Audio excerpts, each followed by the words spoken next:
So now, are any of your kids on travel baseball teams yet? Or? Max is on one, but Oh, he got on one? I'm sorry. yeah, I know.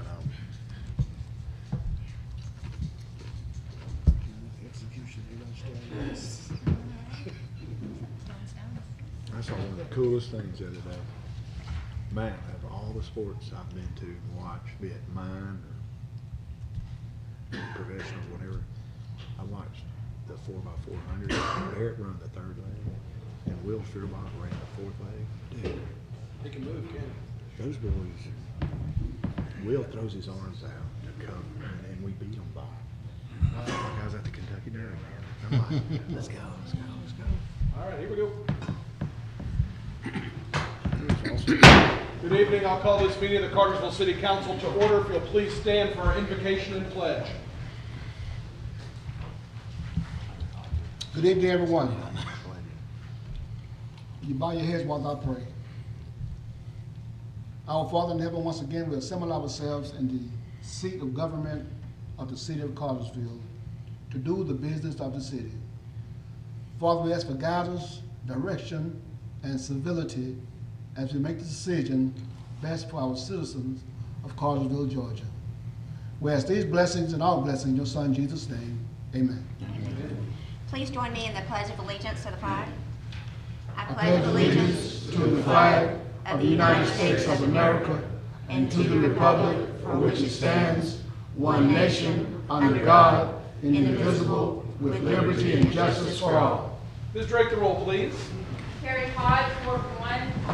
Jay Stepp, Ward 2. Here. Carrie Roth, Ward 3.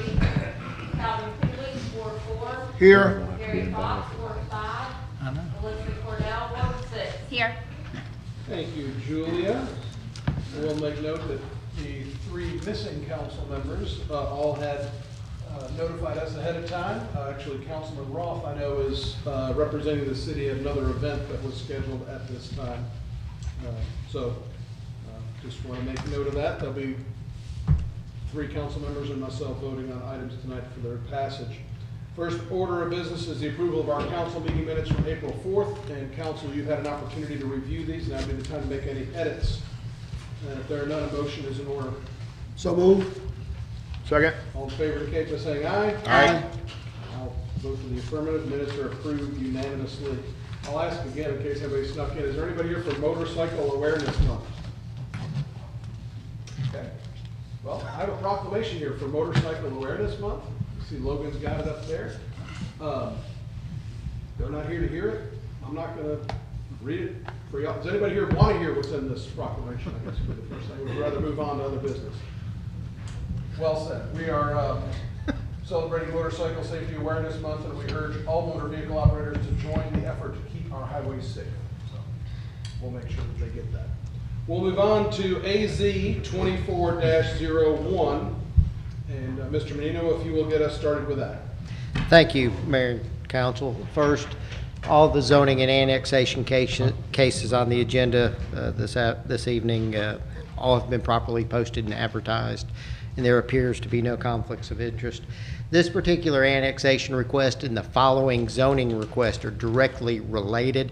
I'm going to try to talk about them both at the same time, but when you vote, which again you're not voting tonight because it is first reading, obviously you will have to separate it.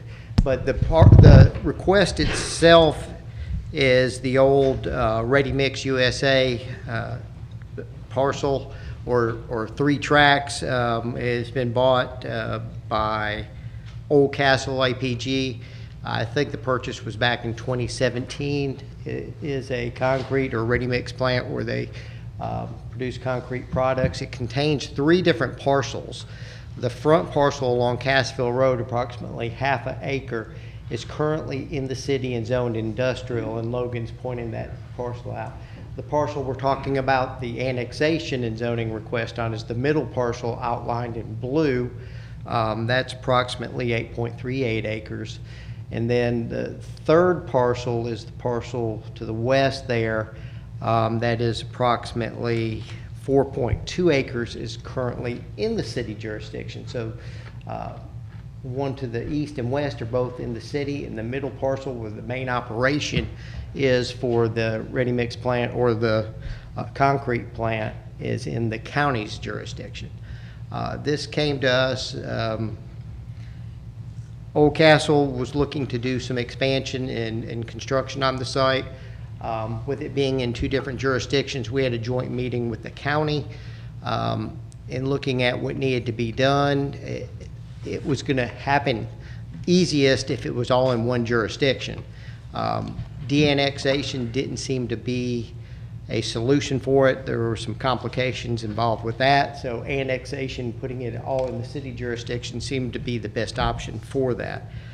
With that, again, the main parcel in the center has been a plant there since the 60s, prior to the county even having zoning on it, and Planning Commission did recommend approval of the annexation of that parcel and the zoning to the heavy industrial zoning district on that parcel, with a couple of conditions that are listed in your package. Those are dealing with environmental issues. Most of them deal with the parcel to the west, which will be the subject of your next request, the zoning case, from residential to heavy industrial.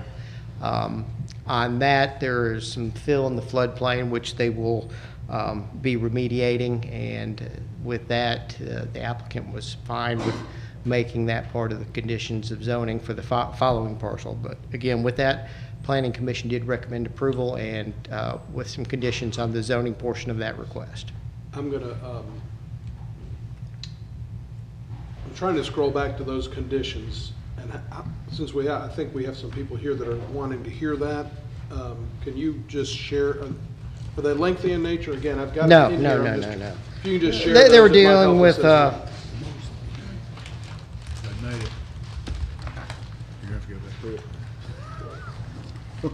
I believe concrete waste on one of the parcels needed to be removed from the floodplain and disposed of properly. Originally, it was discussed about them having to apply for an inert landfill to be able to do that. The applicant has stated no, they would condition themselves to no inert landfill on the property.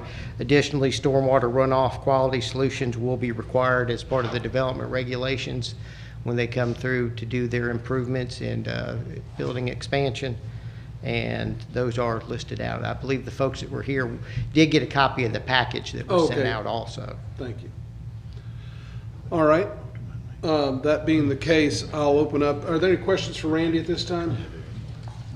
Thank you. I'll open up a public hearing for the zoning portion of AZ 24-01 and ask anybody wishing to speak for or against do so time. I know the applicant's coming forward. I will note, if I will, as Randy mentioned, Z2404 is pretty much identical to the request in AZ 2401. So any of the comments that are made in this hearing for AZ 2401 will transfer over into the record for Z 2404. So just so you don't feel the need to get up and say the same thing twice, it will all get recorded in both places. Your name and your address, please, for our clerk. All right, Brandon Bowen, 15 South Public Square, Cartersville, Georgia. Good evening. I'm honored to be with you again on behalf of Old Castle APG and also Georgia Masonry Supply, which is a division of Old Castle. So Georgia Masonry Supply is currently operating the facility out there. They make segmented block products. If you have built a Jersey wall with blocks that you got from Home Depot, it very well may have come from this plant. If you've been to the new Cartersville Primary School and seen that big wall up there, those were made from products from this plant. That's what they do. And they, Georgia Masonry Supply, due to the demand for the product, wish to add another product line at the facility. In order to do that, they've got to bring in a new piece of equipment, and they need to build a new building to house that piece of equipment. And when they came to the planning staff, city and county planning staff, they realized that they had kind of a mess out there, as Mr. Menino has told you. May I approach over here? Please. Okay. Yeah. So this small piece is in the city of Kirkley. It's owned by Old Castle. It's owned by LI. We don't have any application here on yet.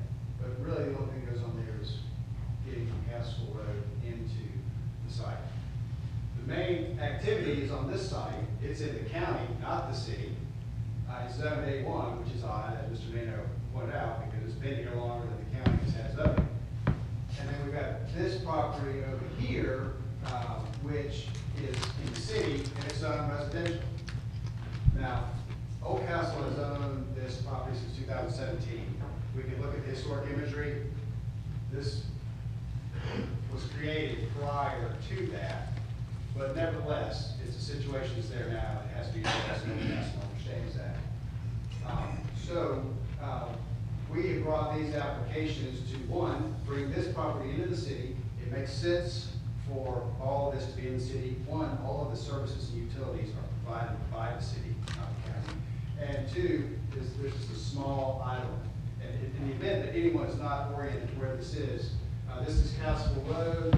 We're kind of moving up towards the north side. This is North Irwin Street.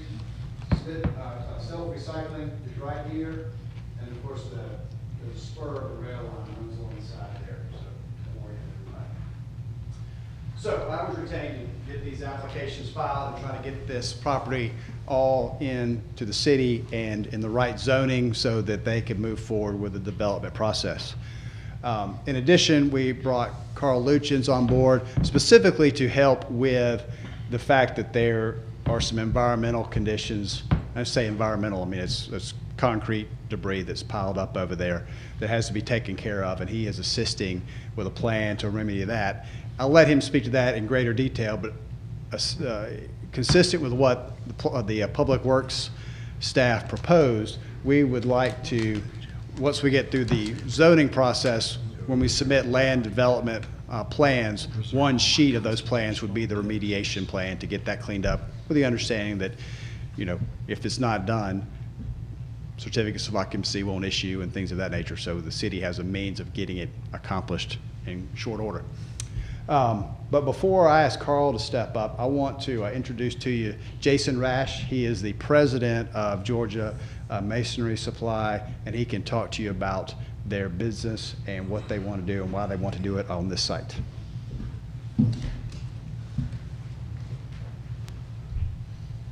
Hello. Hi. My name is Jason Rash. I'm the president of GMS. I'll just tell you a little bit briefly about who we are, where we came from, and I'll start with the bigger picture and then work our way down. CRH is the global company that actually owns GMS and APG, Oldcastle. They're founded in Ireland back in 1970. We'd like to consider ourselves a family of family businesses in Oldcastle. They buy a lot of businesses from families and they let families run them down the road. So it's been a really good experience for me and my family, and I know other families. You can see how big we are, 8,500 employees throughout North America, 200 locations. And we are the largest producer of architectural building products in North America. So very big footprint. Now the history of GMS and Georgia Masonry Supply, it started back in 1990. My father, JC, actually started it as a single brick distribution location in Lawrenceville. And then fast forward to 2003, we were acquired by Oldcastle. You can see me, Jason Rash. I took over the business as company president, and I'm still in that role today. We've expanded over the years to 13 block paver bagging plants across Georgia, Alabama, and Tennessee. The Cartersville block plant is one that we call a block plant. It produces masonry segmental retaining walls, which are the walls that hold back big land issues up here in the Northwest. You have a lot of mountainous areas, and you got to have retaining walls to develop those lands. So it's a very big product that we use out of that site. The history of Cartersville specifically, we talked about it being constructed back in the 60s, actually 66. We acquired it in late 2017 from Ready Mix USA. 3 generations have actually kind of run that plant since its inception. The current site manager, Todd Pruitt, his father ran it before him, and now Todd's our site manager there now. You can see we've spent quite a bit of money up there, $2.3 million in various equipment and site improvement CapEx projects since 2017. You can see that's the Cartersville Primary School on the right there. That's a big retaining wall that I was talking about. And then, like I said, the Old Castle's philosophy is acquire business and let the local teams operate to the best of our abilities and support the local communities. Another nice retaining wall job there on Cherokee High School. So like I said, up here in the Northwest, there's a lot of development land that needs walls like that. We sell to products like Home Depot, Lowe's, dealers, contractors, residential, commercial. The North Georgia market continues to be a very, very strong market. It's got a lot of growth potential. It's going to continue to grow for years to come. We definitely, the area needs more capacity for these products. It's very evident. Our contractors desperately need quicker turnaround on product times and everything else. The project cycles are slower because we don't have enough to give them right now, so that would help. By doing this expansion, we will double the capacity of what we're currently doing out of this location. And then you can see not just the production capacity increase, but we'll be able to basically double the amount of employees here locally that we would have on site at our Cartersville plant. This is just a rendering of what the addition expansion would look like. Can I walk up here real quick and just point to them? Sure. The existing buildings are kind of these two buildings here and here, and this would be the new building here with this silo system in the back there. These buildings are already here, these buildings are here, so the only thing new would be really this building and this building here. And then we've talked about the maps already. I think you guys are familiar with this, but you can see just the satellite view of the site, where the new plant's going to go once again. I'll point out if you want me to. Yeah, if you would, Yeah. that's help me get my bearings. Go back to that. Yeah, this would be the new building there. This is the existing building, this is existing, all this is existing. This is right here. That white area would be the new building. That's the existing there. No. GAC. Is there a rendering? There's a rendering. Oh, yeah, go to the rendering. It's the same.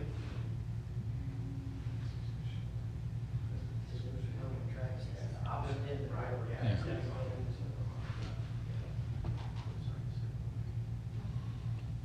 Oh, yeah, so yeah, you're right. It's not thrown on there yet. I was getting confused.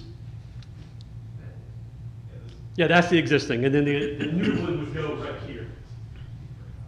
So this is the railroad tracks coming here, and the new building would kind of fit back in this area here. Yeah, I would be behind that. Yeah. Market, Jason, this was more to show like that we didn't develop the back 4 acres. Oh, yeah, okay. I can say that. You're showing the Google Earth thing. This is the history part of this. Oh, that's the historical image. This is before we acquired it in 2000. We took this from 2006. Now, in 2012, which is 5 years prior to us owning the site, you can see that portion had already been cleared out, I guess. I don't know how that happened or why it happened, but it did. So, but it is what it is now. You know, we own it, so we're going to do our best to do what we have to do to clean it up. Okay.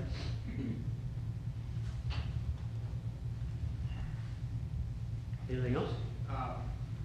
Unless you have any other questions for Mr. Rass, I'd like to ask Mr. Lucius to talk a little bit about his proposal for getting this ready. Any questions? Thank you, sir. Thank you. I'm going to reserve for remainder time. Carl Lugens, 114 Old Mill Road. I'm also here with Old Castle to talk about some of the engineering issues that are on the site. As it was presented, the site's been a concrete use for almost 80 years probably. And it's not really changed a whole lot in the way it operates or looks in that 80 years. For the most part, the only thing that has changed is the 4 acres that was prior to their purchase that was expanded into, probably not technically zoned appropriately for that expansion by the former user, and Old Castle has been committed to remedy that, and hence is one of the reasons we're here in front of you today. Since they were notified that it was a use that was a non-conforming use on that 4 acres, they took it upon themselves to go out there and find a way to get rid of this. And their initial way was, hey, instead of just hauling all this stuff off to the landfill to take room in our landfill, let's see if someone can take this. And sometimes you can take blocks and crush them and use them in driveways or roadways or bases. And they were able to do that with a certain amount of material. And they've told me that they believe by June of this year, mid-June of this year, they may have a large portion of it removed, and anything that for those uses, and anything after that point, they would just remove on themselves, and they would have to take to a landfill. In order to obviously it's a condition of zoning, because there were 2 conditions of zoning. One, remove the material off of that 4 acres, or apply for a land disposal permit and landfill permit, and they don't wish to do that. They just want to remove it and clean it and be good stewards of the property. So one of the conditions is that they will clean it up, and we're totally fine with it. The second condition is that when we do develop, we will implement stormwater management plan for the area that we are developing. So meaning that they'll add some detention ponds or stormwater ponds and ways to help protect the environment as the discharge from the property. So those are really the main issues. Part of that area is in the floodplain, so they'll remove whatever volume was added to it back out. It's really not an environmental hazard, but it's classified as an environmental issue because it's in a floodplain. So, but there's no real environmental hazard out there. But the goal is to work through that, and we would develop that in our development plans. We would have a plan that was dedicated to that removal and cleanup. Even if it's not already removed, it will be, and it will be a permitted item at that point. So it will be an enforceable action. I'm here to help them guide through that and meet the city's requirements. I do believe that by the investment of their dollars in a facility like this, it is an improvement, not only for them, but it's an improvement for the area. For an example, down here on Irwin Street, there was the old Knight's Lumber across from Knight's Lumber, where it's now Contract Lumber. That place was, it looked like a bomb had dropped off until Contract Lumber came in and cleaned it up, and they put money into it. And now it's a decent operation. It's a good-looking operation for that area. So I believe that is the same thing that their goal is to make it more, to add a production line, to put money into it, to clean it up a little bit, and to get into a permit to where they meet all the city standards. So, and I'm here. I really want to state, I try to hit on the technical items of things, and I'm here to answer any other technical questions you may have. Any questions? Thank you. We'll continue the hearing for the zoning portion of the request AZ 24-01 and ask anybody wishing to speak for or against to step forward at this time.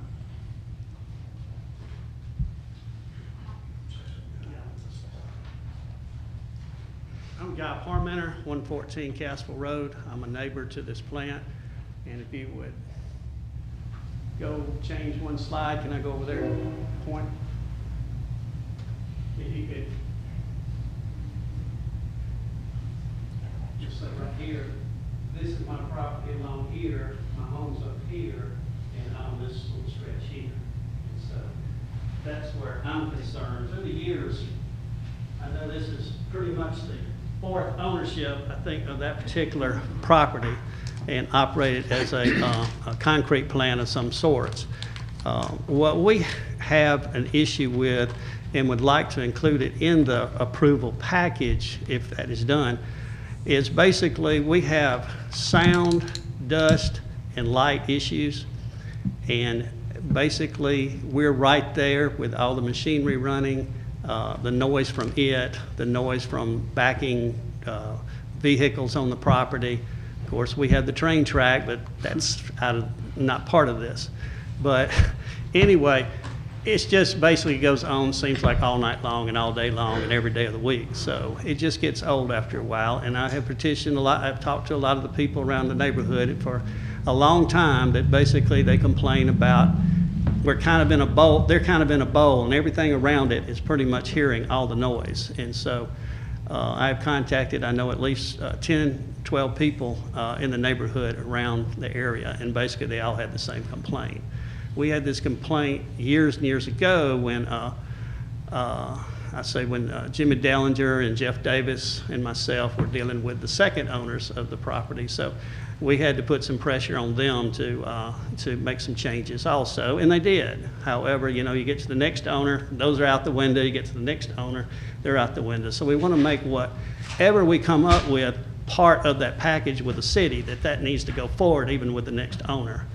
I will say that the people with this plant, all of these have been real gentlemen, and they have been working with us. In fact, this morning we were out in our field looking across at the plant and coming up with ideas and ways to reduce the amount of the sound and so forth, and the dust and whatever else we had, even to probably planting a whole row of trees either on their side of the property or my side of the property, which the property is really worthless because it's a floodplain anyway. So, so I'm happy that that's being done, but I know I've got one or two others that want to talk about the same subject. So, but I don't want to downgrade them. They are talking with us and trying to help us in what we want. So in talking with them, y'all are crafting something that's going to be amicable to you and the other property owners in the area? Will have to be presented to the other property owners. Now, Okay. now Miss Lisa here, my next door neighbor, she gets the worst of it because it's directly across from her, and so, and she's on the north side of my property. So it's, I think we can craft something. It's just, it may take a little while to do, but as I say, whatever we craft, I want to see as part of the city's package to say it goes forward these conditions if it sells again. Okay. So I'll turn it over to the next person. Thank you. Thank you.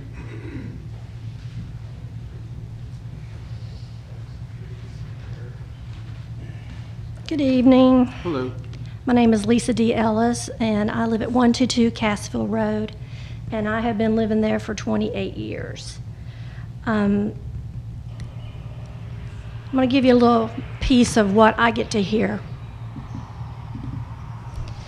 At the start, when I lived there, first moved in, the cement plant wasn't much of a problem. It was smaller, and we even used to lay out by the pool and watch the Goodyear blimp fly by.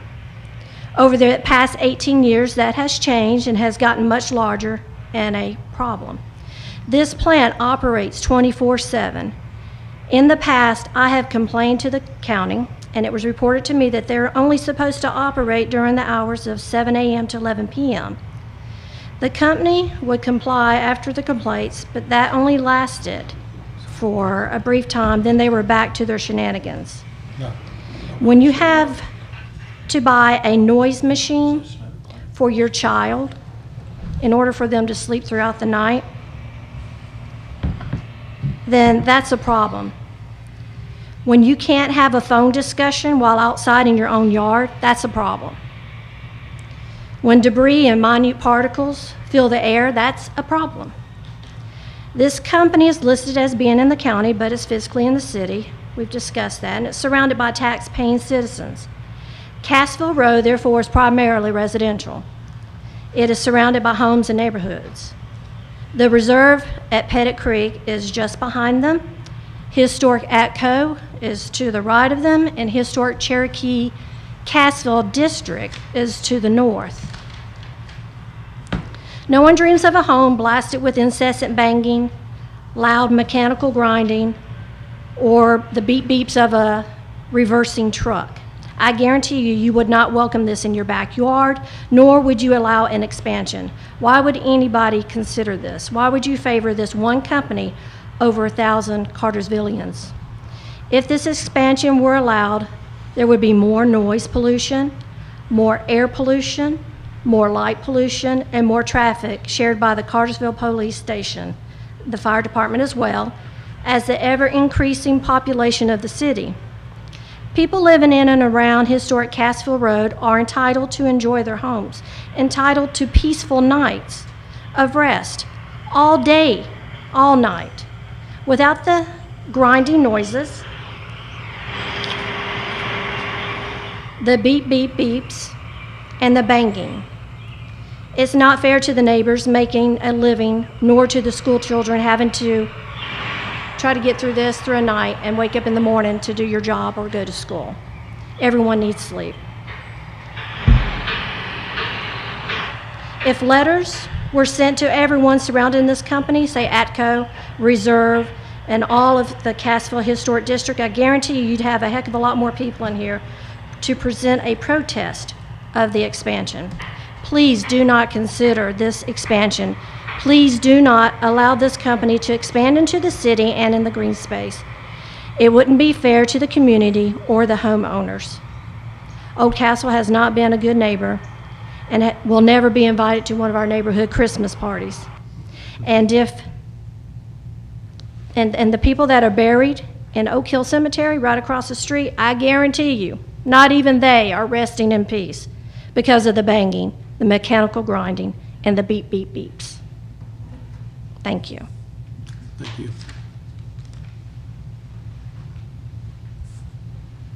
We'll continue the zoning portion of hearing AZ 24-01. Mr. Mayor, members of the council, I'm Boyd Pettit. I live at 21 Hillside Drive, which is sort of behind there, within a couple of blocks. I've had an opportunity, in fact, I've got my two zoning lawyers here between Keith and Brandon. They're the ones that I go to for the zoning expertise that's needed in this community, so they'll correct me if I state something wrong here. The one thing I did here tonight that caused me concern was doubling the capacity, which I know what that means of bringing more trucks out onto Cartersville Road, and obviously increasing employment means more vehicles in and out.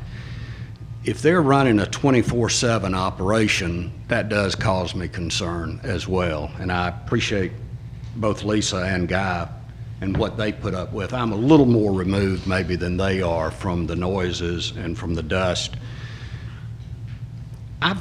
I've watched a lot of zonings take place in this community, and I've been a part of a number of them in terms of seeing economic development and growth in our community. And I think all of you know that I'm one of the biggest supporters of seeing that economic development and growth in our community. I suspect after coming from the Planning Commission and what I believe this council will do will ultimately approve this, what I'm going to ask you to do is think about a couple of things. Think about conditions that you've mentioned in connection with this that came as recommendations. I've seen a lot of non-conforming or grandfathered uses, but now we're looking at not only doing away with grandfathered and non-conforming, but rezoning it to heavy industrial. And I've not heard anybody mention limiting that industrial, heavy industrial. I'll ask Keith, I know he can probably cite it off the top of his head, but all of the uses that would be permitted under heavy industrial. They expand way beyond a concrete facility. And I've not met any of the people from Old Castle. That's probably my fault being a neighbor, but I've not met any of them. But I trust that if they're meeting with the neighbors and are willing to make concessions about noise and dust and setbacks and screening and buffers, that would be great. And I hope Old Castle, if based on their history of what they say, that that's what they will do. But if they turn around and market that property for sale, it's marketed, Mayor and Council, as a piece of heavy industrial property on 8 acres located across from the cemetery, behind ATCO, next to the historic district. So what I would plead to you is, between now and when you have your second reading, look at those conditions, because involved in economic development, I know how hard sometimes we look for a piece of property that's zoned heavy industrial because we know what can go on it, but we don't necessarily want it next door to the historic district or in a residential area. So I would just plead with you to please take a look at that. You know, I know there's floodplain. I hear that they are going to do the cleanup, and I know that plans, development plans, will have to come back through. And what I also know about this city is you have some very strict development plans, and you do a great job of enforcing those. And I hope you'll do it in this situation. But think about a heavy industrial tract that is, we talk about in light industrial having 100-foot buffers. I don't know what the setbacks and the buffers are, Keith, in this particular situation, but they could be as little as 20 to 50 feet. And the height of the building could be 50 feet, as I understand it, in this facility. And that's not, doesn't sound like that's what they're proposing. And I appreciate Brandon putting together a very detailed analysis of what they're looking at doing. I don't want to take a lot of your time, but I'm just hoping that between now and the time that you look at this for a final vote, you will consider putting some reasonable conditions on a rezoning if in fact it's granted. And I'll be glad to answer any questions. And again, if any of the lawyers say that I'm wrong about non-conforming uses or I'm wrong about setbacks and buffers, please let me know.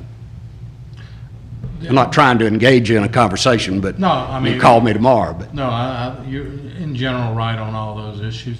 The one thing I did want to state is in the Planning Commission in their recommendation to the council did exclude one allowed use in heavy industrial, which was that no inert landfills would be allowed to be located there. Just to know that they did consider that one.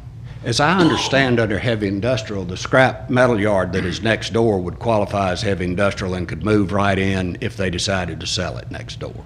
Yeah, now, there are so floodplain issues on, because there's Yeah. about 70 or 80 acres all total in there, as I recall, all the way down to Mission They Road. would be considered heavy industrial. They would require a special use permit to expand that, however, which is another layer that you would have to go through besides just having it zoned industrial. But, and of course, with heavy industrial, we see towers, we see pressurized gas, we see a number of things that go into the heavy industrial area. And again, that's my plea to you, is just take a look at that and see if there can be some reasonable conditions. I'm hoping, again, I haven't met them, but I'm hoping they're going to continue to be good neighbors. Maybe a question as to whether they've been up till this point. I've not had problems with them, but I appreciate y'all giving me an opportunity to come and speak. Thank you. Thanks, Mayor. Thanks, Council. We'll continue the zoning portion of the hearing for AZ 24-01. If anybody else wishes to speak.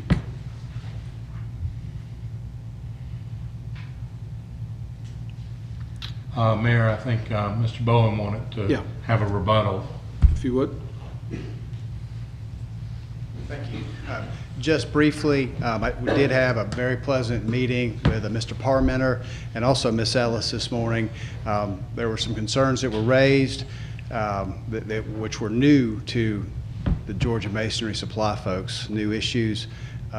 Did not know that they were concerns. They have immediately began addressing those, not waiting on a condition to be imposed, but immediately addressing those conditions. We are going to work with them and willing to work with them to fully address their concerns. And I'm also happy to talk with Mr. Pettit about his concerns about, the limiting heavy industrial uses. Their goal is to expand a concrete plant, not create other heavy industrial uses. So that's something we'll be able to talk to the council about prior to the next meeting. Okay. Yeah, again, a couple thoughts just as I processed this here tonight. Things to consider as you have this conversation with the community. Again, I heard operating hours, and again, I don't know what restrictions or what's going on now, but if there'd be some consideration when speaking with the neighborhood about a limitation of operating hours, that can be put in as a condition. Again, I'm not directing, I'm just kind of saying things to perhaps have conversation starters. Also, I don't know if again, be amenable to limiting the use, a condition that would limit the use of that heavy industrial property to just that use that's currently being done. And perhaps some type of building height limit.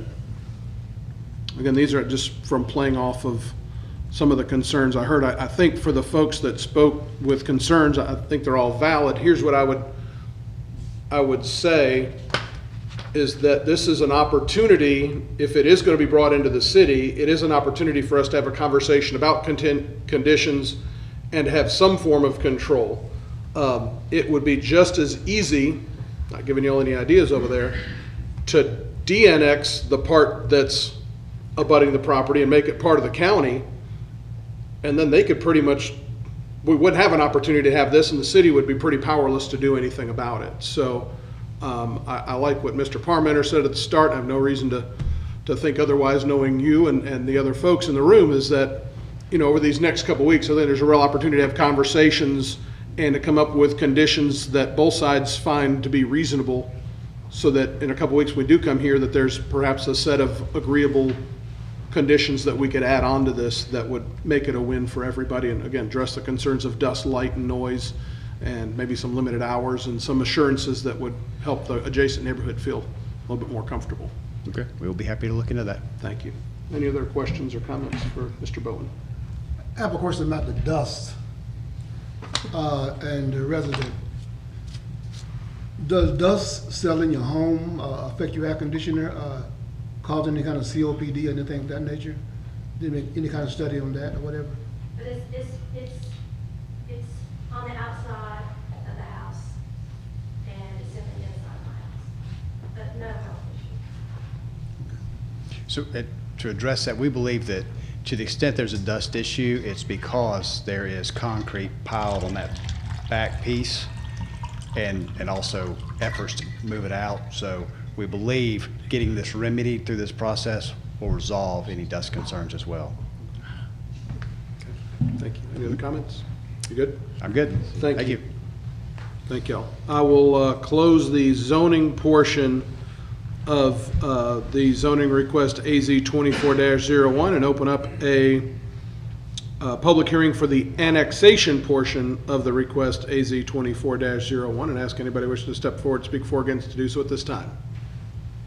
We will just incorporate our prior comments. Thank you. And just for the record, all the comments are incorporated in the annexation public hearing from the zoning public hearing. Okay. Very good. Anyone with something new to add relative to the annexation? And seeing none, step forward. I'll close the annexation portion of AZ 24-01, and I'll open up the public hearing for 24-04. And as Mr. Menino had mentioned and given the same narrative, this is part of the same request, that back portion, and that all the comments that were made in the prior public hearings will be incorporated into this zoning request. Is there any other comment regarding specifically the zoning of this piece of property relative to Z 24-04? And seeing none, I will close the public hearing for the Z 24-04. And again, all these will come before council again on May 2nd. We'll have another public hearing opportunity for comment, hopefully some fantastic conditions that everybody's singing on the same page, and then it'll be turned over to council for consideration. So, thank you. Before we move on to the next hearing, we're going to circle back and do a proclamation for Motorcycle Awareness Month. I'm sure y'all are being nice and safe in getting here.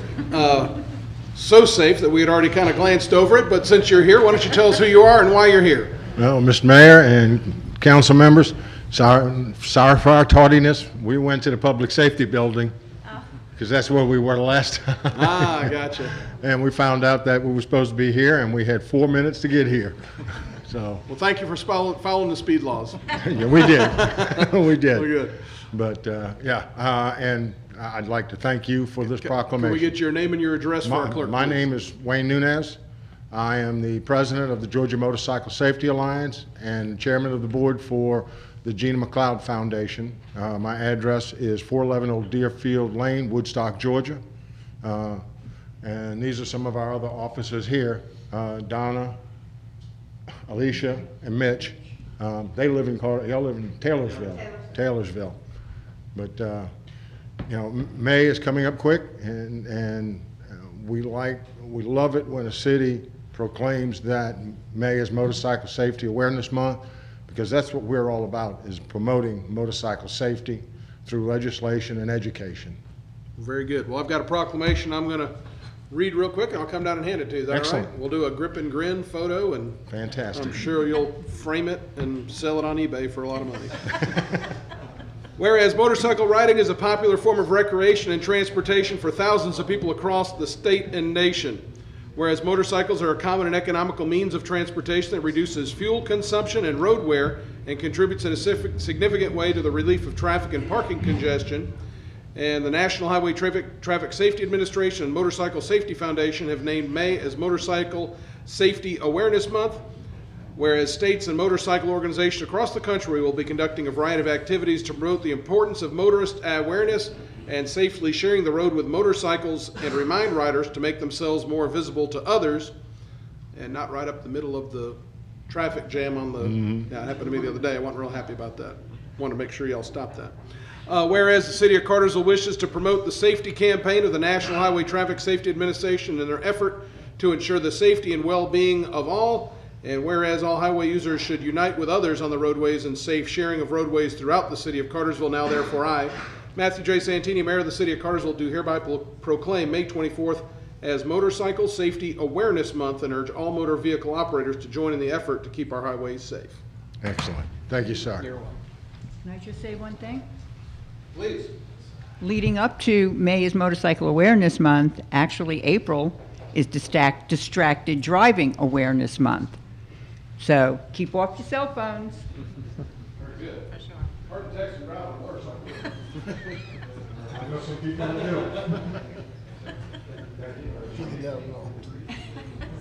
I guess let's do, actually Logan's going to do that right here. Logan's going to use that to all of you.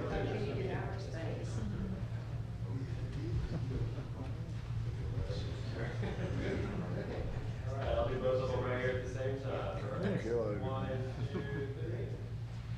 Good enough for one screen. There we go. Thank you. Y'all are doing nice. Yes, sir. Thanks, sir. Yes, sir.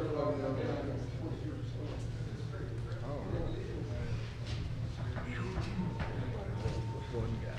I used to zero chance I'll make it by 7:45. All right, Randy, if you'll get us going with Z24-03, please, sir. Thank you again, Mayor and Council. This is a proposed rezoning of approximately 9.5 acres from general commercial to RA12, which is a townhome type zoning request. The property is located along Thornwood Drive, just north of Joe Frank Harris and Clubview Drive.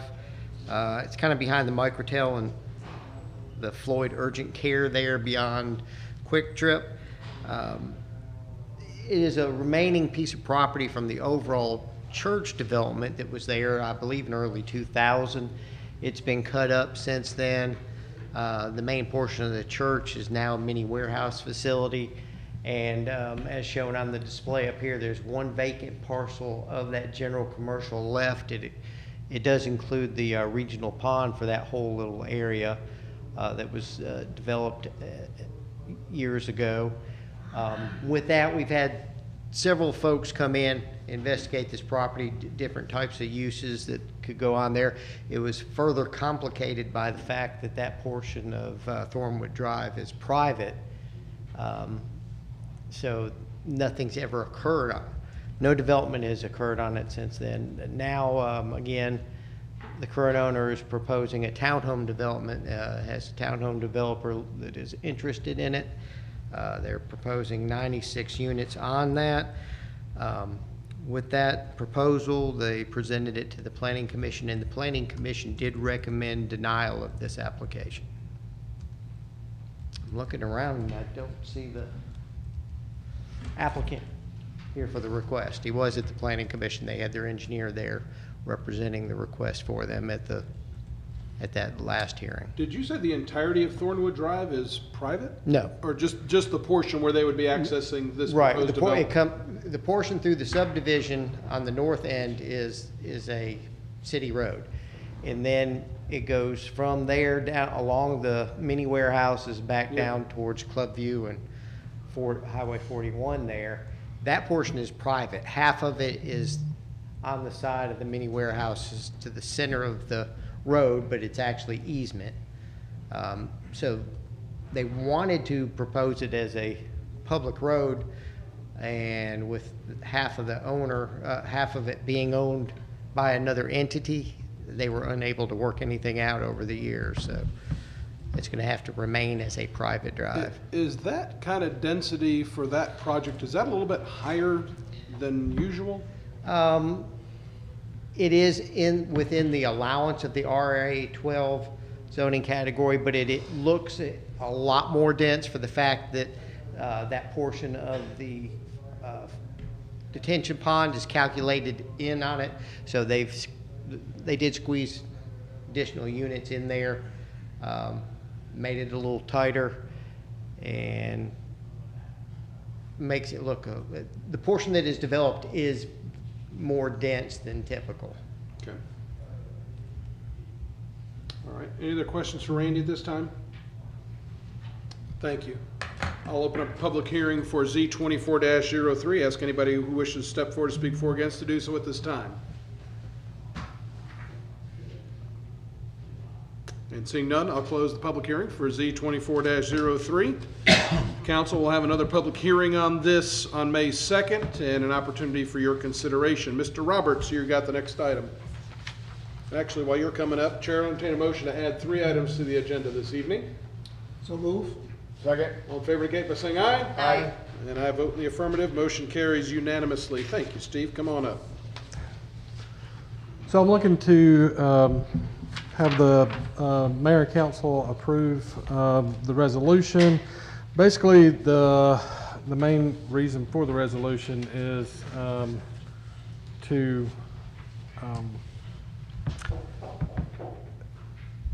make sure that everybody understands the intent of the 20% that we would match for this grant, which would in turn be somewhere in the neighborhood of $50,000 to $54,000.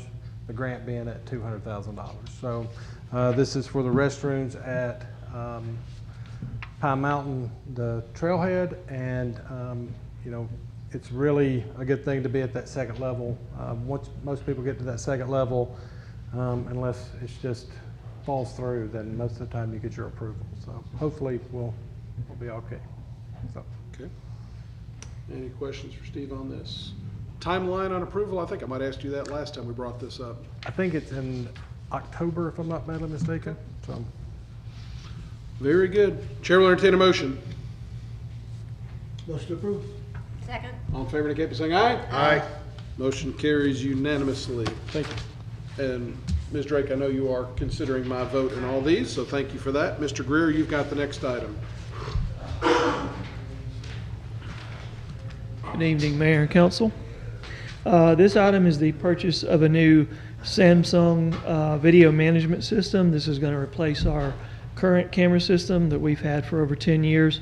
This will give us new features and new abilities like artificial intelligence in our camera system. This will be for all city departments, and total amount is $15,698.40 from Telenet Systems. It's not a budgeted item, but funds are available and is recommended for your approval. All right, thank you. Chair will entertain a motion. Motion to approve. Second. All in favor indicate by saying aye. Aye. Motion carries unanimously. Thank you, sir. Mr. Dixon, you've got the next few, please.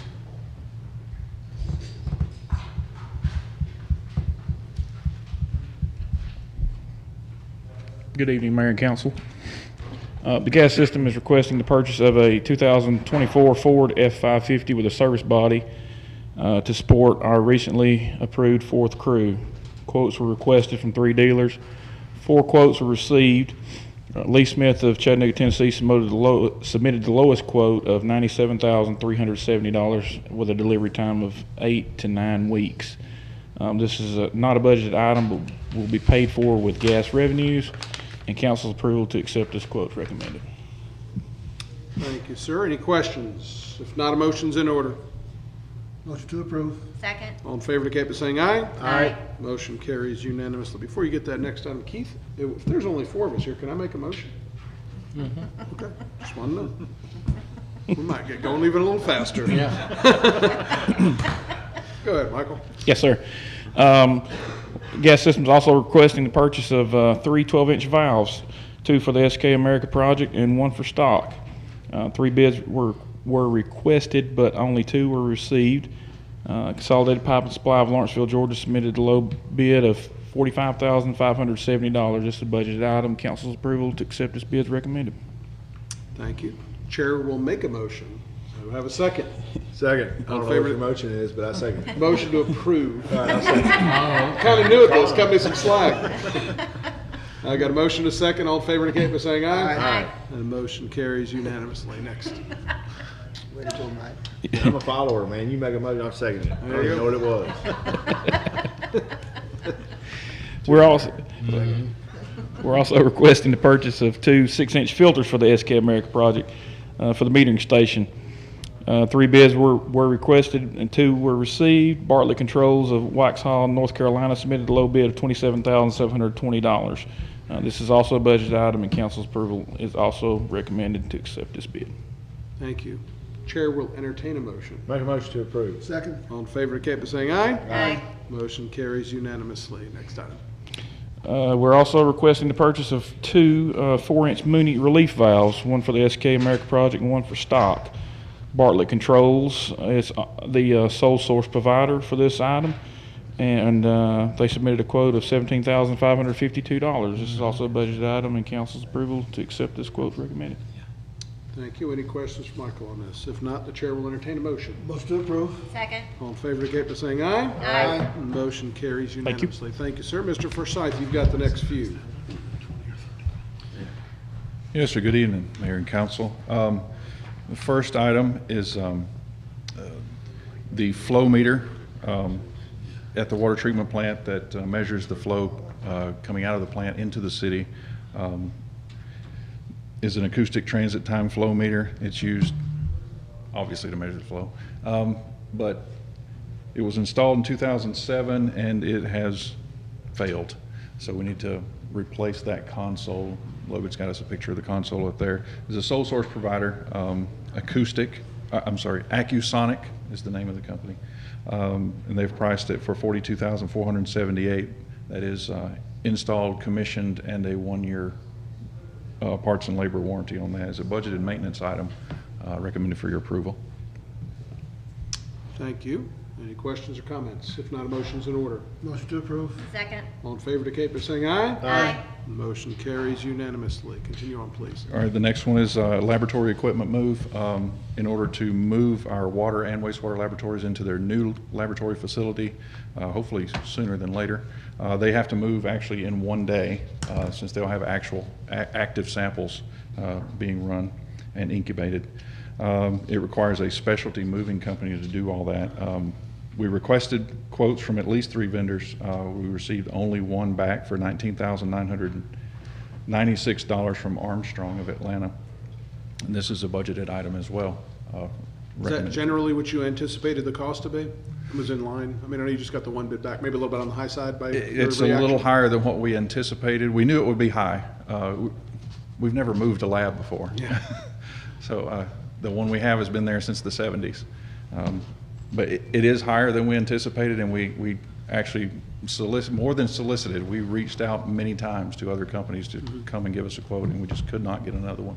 Okay, very good. Any other questions or discussion? If not, a motion's in order. Motion to approve. Second. All in favor indicate by saying aye. Aye. Motion carries unanimously. Next item, please. Yes, sir. The next item is, if I'm correct, second reading of. Yeah, it's actually a series of second readings of 5 different ordinances. Yes, sir. That we're handling as one item, so thank you. Yes, sir. I'll quickly reiterate what they are. The first 3 are mandated by the Metropolitan North Georgia Water Planning District. The first one amends the residential toilet rebate program, makes several small amendments to that. The second and third have to do with the drought management and response requirements and ordinance. It essentially mirrors the state's requirements for managing droughts. The third basically replaces or puts the drought management response ordinance in place of our current water ban ordinance, so it turns that into reserve. The final two have to do with wastewater treatment rates and surcharges for high-strength wastewater from permitted industrial discharges only. There are no changes since the first reading. Okay. Any questions or discussion? If not, a motion's in order. Motion to approve. Second. All in favor indicate by saying aye. Aye. Motion carries unanimously. Last one for you, sir. Yes, sir. Finally, is a change order number 2 to the lagoon dredging project. Essentially, we ended up with more interest earned than I knew and anticipated for the 2018 revenue bonds, and this is basically the final project to be funded from those bonds. I'm requesting a change order for $1,987,500. It brings the total project cost to $5,356,720. Also adds 214 contract days, but will remove an additional 15,000 wet tons, which at current production rates is an additional 30 years of storage for solids out of our water treatment plant. I think this will finish off our bonds funds, but we'll see when we get there. I'm trying, but it is recommended for your approval. Thank you. Any questions? If not, a motion. Motion to approve. Second. All in favor indicate by saying aye. Aye. Motion carries unanimously. Thank you, sir. Mr. Morgan, you've got this one and then the 2 added items, if you've got those ready to go. Yes, sir. Good evening, Mr. Mayor and Council. We're asking for your approval to authorize the mayor's signature on the Invoice Cloud Statement of Work. It is a continuation of the processes that we're doing to have the customer portal and deliver it to our customers to be able to see their billing and utility information. We're requesting approval for that authorization. Thank you. Any discussion? If not, a motion's in order. Motion to approve. Second. All in favor indicate by saying aye. Aye. Motion carries unanimously. Now, this first one is regarding tire cleanup. Yes, sir. We've got we've been in a quandary for a bit at our city garage. The landfill doesn't accept tires, but at certain times, and it's a short window.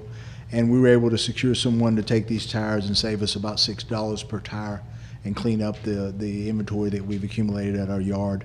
We're requesting approval for the mayor to be able to sign this agreement. It is for $4,600. We realize it's under what the city manager can authorize, but we need an authorized signature for that, and we're asking your approval.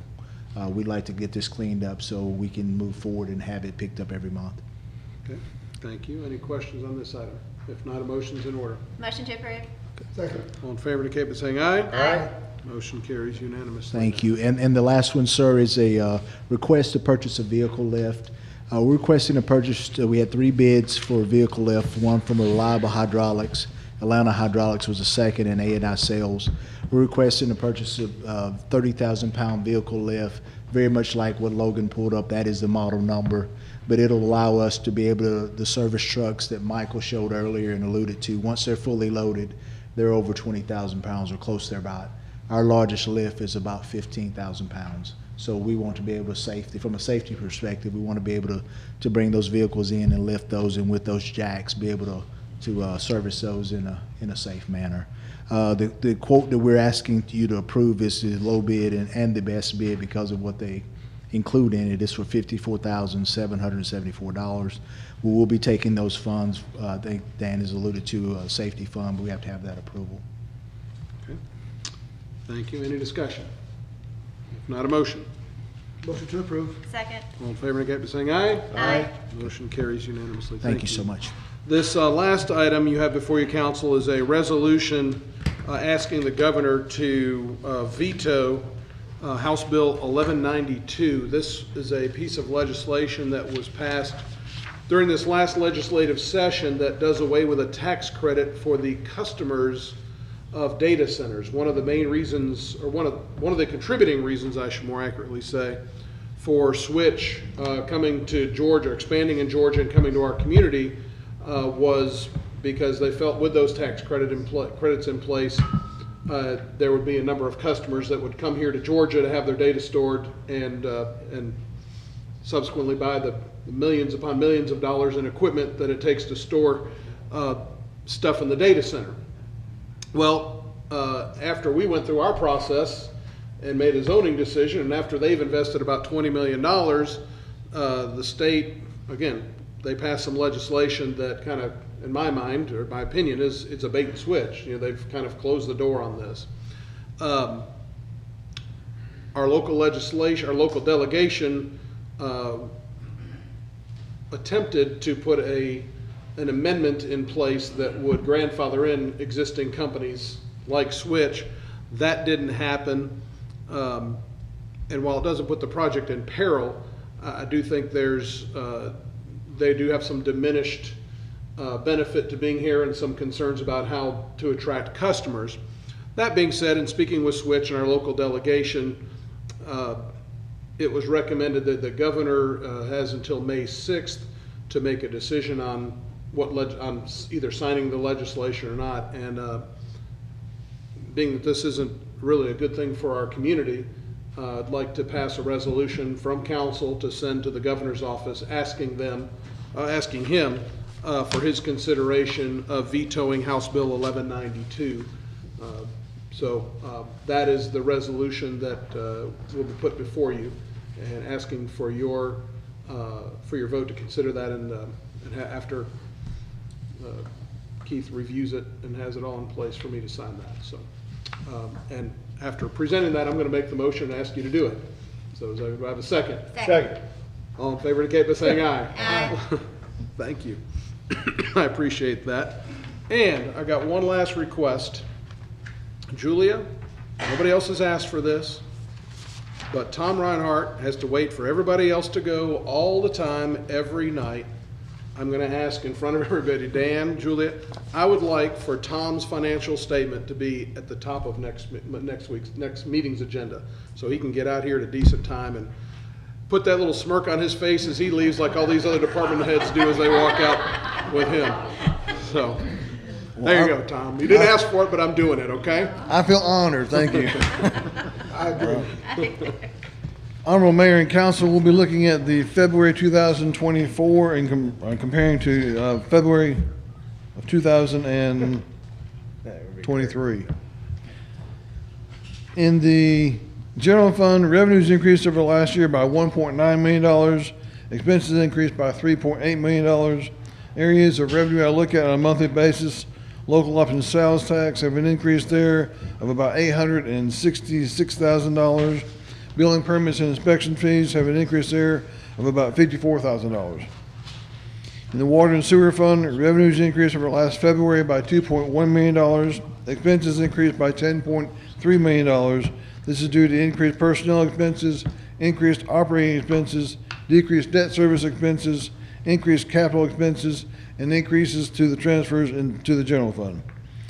In the gas fund, revenues decreased over last year by $11.8 million. Expenses decreased by $9.9 million. This is due to increased personnel expenses, increased operating expenses, decreased cost of purchased gas, decreased capital expenses, decreased debt service expenses, and increases in transfers to the general fund. In the electric fund, revenues increased over last year by $1.7 million. Expenses increased by $2.6 million. This is due to decreased personnel expenses, increased operating costs, increased cost of purchased electricity, increased capital expenses, and increased transfers to the general fund. In the stormwater fund, revenues increased over last year by $141,000. Expenses decreased by $11,000. This is due to decreased personnel expenses, decreased operating expenses, and increased capital expenses. In the solid waste fund, revenues increased over last year by $353,000, and expenses increased by $88,000. This is due to decreased personnel expenses, increased operating expenses, and increased capital expenses. And finally, in the fiber optics fund, revenues decreased over last year by $927,000, while expenses increased $19,000. This is due to decreased personnel expenses, increased operating expenses, decreased debt service expenses, decreased capital expenses, and increased transfers to the general fund. And on the capital cash position for the month of February, The total unrestricted cash increased. Total restricted cash slightly decreased. SPOS accounts, SPOS 2014 balance is $231,991.10. SPOS 2020 account is $12,823,183.68. Nick, you got anything to add? The only thing I'd like to add is you see the general fund number significantly increased. That's $16.5 million that we received back from our investment in industrial park, Highland 75, basically for the sale of the land to Q Sales and to what's the other one, bro? Fuji? Yakult. So that's an investment the mayor and council made decades ago, and it's one of those things that kind of mayor alluded to with Switch. That's an investment we're making for tomorrow, but that's a return on investment that's going to go towards a new fire station and new partial recreation center and all. And other things. Yes. I do have a question. The increased capital expenses in the electric fund, what are we doing this year that we weren't doing last year? There's a $1.8 million investment in the it's renovation of the building. Okay, I was sitting there thinking transformer and type stuff. Okay, so yeah, that makes sense. All right, thank you. Anybody other questions? You got a comment? Mayor, not about Tom's wonderful report as usual, Okay. but I did want to inform you that the Alcohol Control Board this week did have their hearings on all the sales to underage minors. There were, of course, 11 establishments. 10 of those pled no contest or guilty, and they were appropriately fined and punished by the Alcohol Control Board. The 11th one, their attorney submitted a conflict of interest letter. In other words, he had to be in another court that day, so he couldn't be there. So that one will be disposed of at their May hearing. Okay, thank you. Is there any other business that needs to come before council tonight? Hello, my name is Jason Trainer. I live at 18 Burke, Hickey Connector, Southwest in Cartersville, Georgia. I want to talk about something that disturbed me. I watched a video of a body cam of an officer in Aikens Police Department. It happened a couple years ago. They went to this person's house and they were fighting. And the cop, instead of going over there saying, "Are you okay?" he interrogated them, and throughout the video it disgusts me. Seeing the police officer. I'm sorry to interrupt you, but you said this is in Cartersville? It's in Aikens Police Department. I can get more information. I have some of it right here. But I watched that body cam of that officer. And this was about 2 or 3 years ago. It was a couple, and they had a fight in their house.